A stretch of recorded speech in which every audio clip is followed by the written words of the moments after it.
Histoire de la campagne et de la Shenandoah.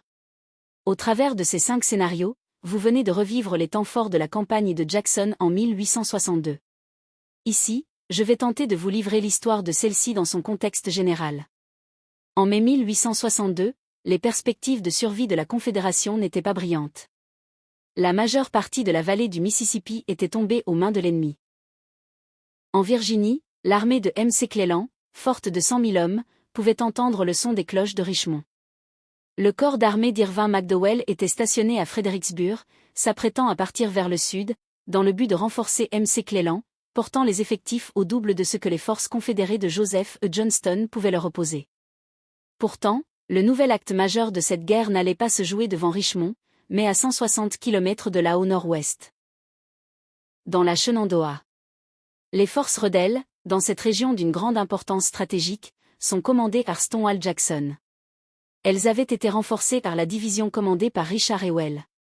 Ce fut Roder Lee, devenu conseiller militaire de Jefferson Davis, qui eut l'idée de créer une diversion dans la vallée pour empêcher le corps d'armée de McDowell de renforcer les troupes de McClellan.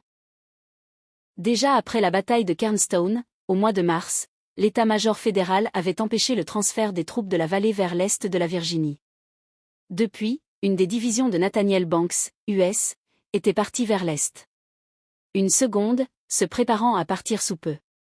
En laissant Jackson lancer une offensive, Lee espère faire revenir dans la vallée les 2 divisions fédérales. Lee venait de s'aventurer pour la première fois dans le concept de stratégie offensive-défensive, qui allait devenir sa spécialité. Au début du mois de mai, Jackson fit déplacer une partie de son armée vers l'est, franchissant la crête des Blue Ridge. Les divers rapports des éclaireurs nordistes affirmèrent qu'il quittait la vallée pour renforcer Richmond. Chose que même les soldats de Jackson crurent, mais lorsqu'ils arrivèrent à Charlottesville, leur chef les fit monter dans le train qui les ramenait dans l'ouest, leur faisant franchir les Blue Ridge dans le sens inverse jusqu'à Stanton. De là, par les défilés de montagnes, les 9000 hommes de Jackson furent emmenés quelques kilomètres plus loin, jusqu'au hameau de McDowell où, le 8 mai, ils se heurtèrent à une force de l'Union et triomphèrent. Les troupes fédérales rencontrées à McDowell faisaient partie d'une armée de 25 000 hommes que Jones et Fremont étaient en train de rassembler en Virginie occidentale, en vue d'une avancée de 400 km vers le sud pour prendre Knoxville. Le but de ce plan impraticable de Fremont visant à libérer l'est du Tennessee. L'attaque surprise de Jackson perturba cette campagne avant même qu'elle ne commence. Stonewall et ses hommes regagnèrent la vallée de la Shenandoah à Harrisonsburg. L'unique division qui restait à Banks venait tout récemment de se replier vers le nord, jusqu'à Strasburg, où elle entreprit de se retrancher. Jackson fit mine de le suivre, mais à Newmarket, il décrivit un brutal crochet vers l'est, par-dessus le mont Massanutten qui, à cet endroit divisait la Shenandoah en 2 vallées plus petites. Le commandant sudiste avait passé de longues heures à étudier les cartes que lui avait dessinées son remarquable ingénieur topographe, Jedediah Hotchkiss. À présent, ce travail allait porter ses fruits. Tandis que la cavalerie de Jackson, sous Turner Ashby poursuivait la feinte, à bride abattue, le long de la route à péage vers Strasbourg, trompant ainsi Banks qui s'imaginait que les rebelles arrivaient par là, l'attaque principale confédérée eut lieu dans la vallée du Luray à l'est du mont Massanutten. Ce fut là que, le 23 mai, les forces combinées de Jackson et de Ewell enlevèrent aisément le petit avant-poste de l'Union à Front-Royal. Jackson se trouvait désormais sur le flanc de Banks, à une quinzaine de kilomètres, avec sous ses ordres, des forces plus de 2 fois supérieures en nombre à celles de l'Union. Pour mener à bien ces mouvements rapides et trompeurs, Jackson bénéficia de l'aide d'éclaireurs et d'espions du cru, qui connaissaient chaque pouce du terrain. Les commandants de l'Union n'avaient pas cet avantage. En outre, les habitants de la vallée, comme Bell Boyd de Front-Royal, tenaient Stonewall au courant des dispositions prises par les troupes fédérales. Banks devait non seulement se battre contre les troupes de Jackson, mais aussi faire face à une population hostile.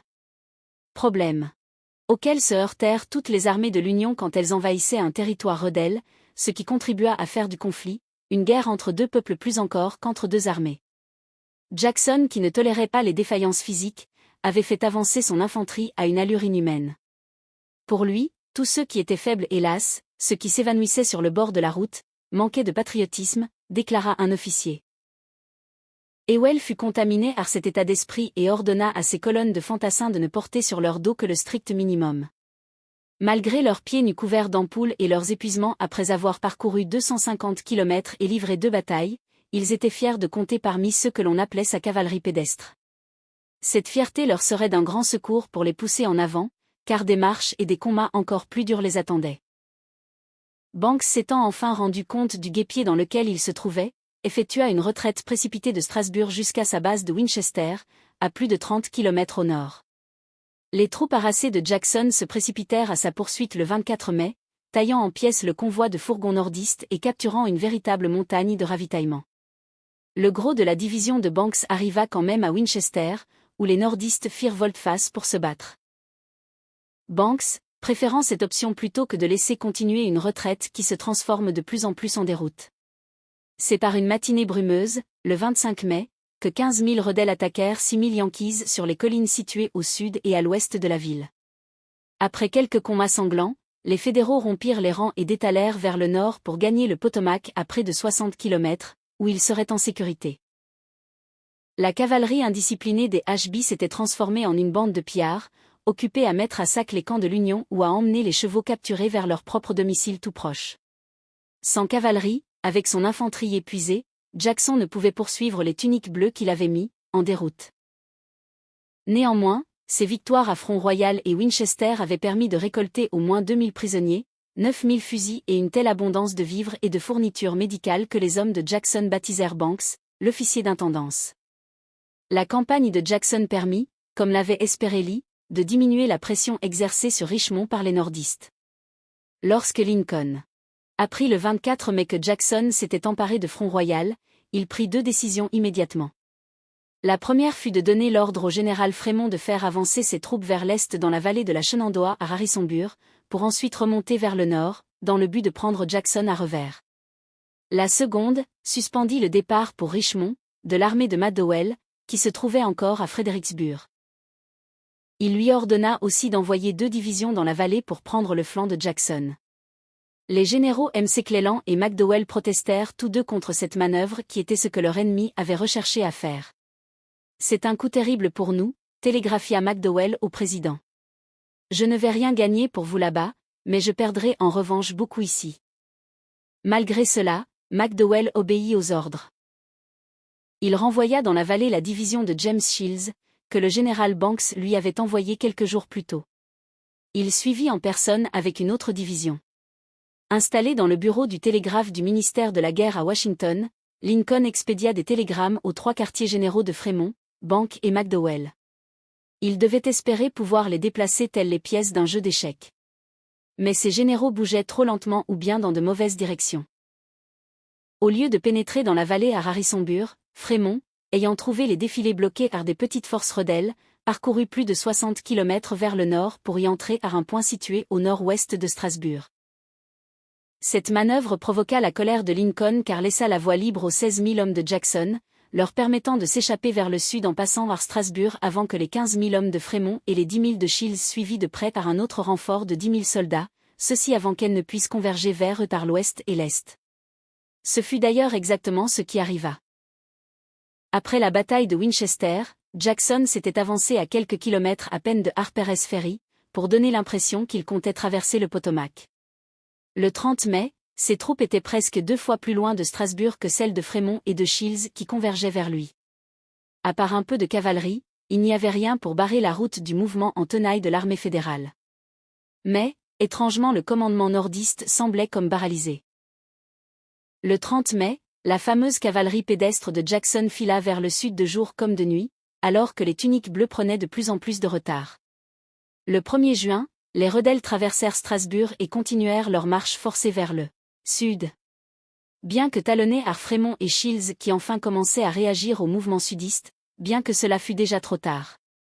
Durant les jours qui suivirent, la poursuite devint impitoyable, Frémont pourchassait Jackson sur la route à péage de la vallée et Shields avançait parallèlement vers le sud et à l'est du mont Massanutten.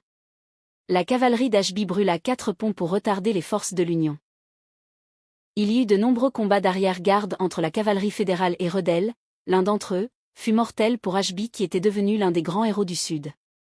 Jackson continua à pousser ses hommes épuisés, au bord de l'effondrement. Malgré cela, c'est bien eux qui remportèrent la course jusqu'au seul pont, encore debout qui restait dans la Shenandoah, à Port Republic, dans l'extrémité méridionale de la vallée, d'où Jackson avait lancé cette campagne 5 semaines plus tôt. Durant cette période, la division du général sudiste avait parcouru plus de 550 km, la division du général Ewell en ayant parcouru 300. Ils avaient aussi remporté 3 batailles. À Port-République, ils s'arrêtèrent pour en livrer une 4e.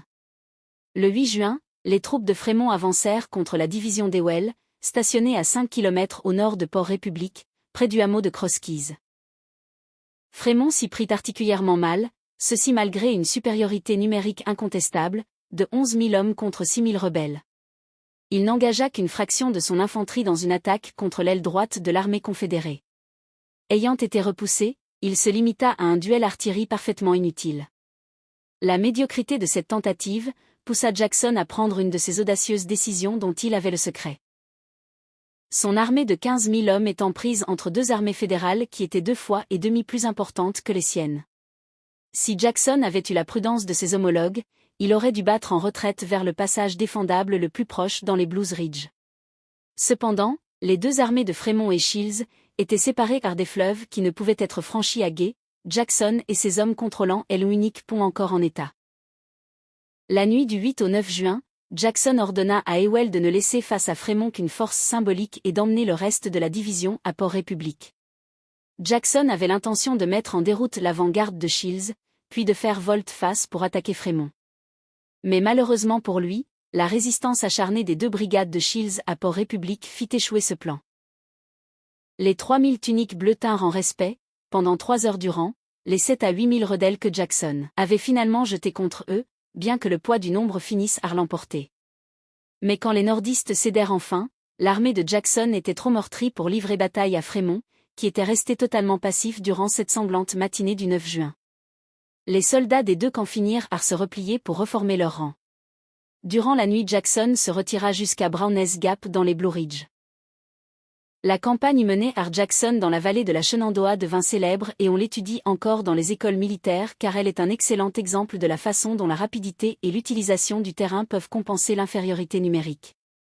Jackson et son armée de 17 000 hommes s'étaient par leurs manœuvres imposés à 3 forces ennemies différentes, totalisant à elles 33 000 hommes. Elles avaient remporté 5 batailles. Or dans toutes les batailles, en dehors de Crosskeys, Jackson avait pu bénéficier de la supériorité numérique lors des batailles. Il est d'autant plus notable encore de constater que le général sudiste avait ainsi détourné de leurs autres tâches 60 000 soldats de l'Union et interrompu 2 grands mouvements stratégiques. Premièrement par son mouvement vers l'ouest, la campagne de Frémont dans l'est du Tennessee. En second, ils ont empêché la liaison des hommes de McDowell avec l'aile droite de McClellan devant Richmond. Les victoires de Jackson dans la vallée lui conférèrent, à lui et sa cavalerie pédestre, une aura d'invincibilité. Elles prolongèrent la tradition victorieuse sur le théâtre de Virginie, débutée l'année précédente lors de la bataille de Manassas.